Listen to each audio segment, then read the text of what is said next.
কালকে মিনি কিচেনে রান্না করতে গিয়ে ভাই আমি যেই দৌড়ানি খেয়েছি বৃষ্টির আর বাতাসের, সেটা বলে বোঝানোর ক্ষমতা এখন আমার নাই। কিচেনের যেই সেটআপ করব বলে এতদিন ভেবে এসেছি, সেটাকে এবার কমপ্লিট করতেই হবে। অনেককেই দেখছি অনেক রান্নাবান্না করে ফেলছে, আমি কি করব সেটা বুঝেই উঠতে পারি না। আর ভাবতে ভাবতে পুরো একটা দিনও হয়তো বা কেটে যায়। তো সেদিন তেহারি রান্না করে ফেললাম। তেহারির জন্য এখানে আমি মাংসটা ম্যারিনেট করে নিচ্ছিলাম।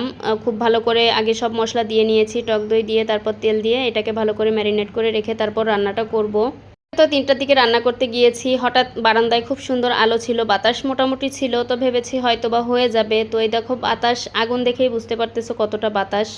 এখান থেকে থাকতে না পেরে চলে আসলাম ঘরের দরজায়, একদম রুমের ভেতরে যেই দরজার উপরে থাক এখানেও মোটামুটি ছিল, সেখানেও টিকতে না পেরে তারপর আমাকে শেষমেশ ঘরে চলে আসতে হয়। তো আজকে আমি এখানে বিরিয়ানির যে গোস্তটা সেটা রান্না করা দেখাইছি, আর আগামীকাল বা অন্য যে কোনো একদিন তোমাদেরকে কিভাবে তিহারিটা রান্না করলাম সেটার ফুল ভিডিও দিব।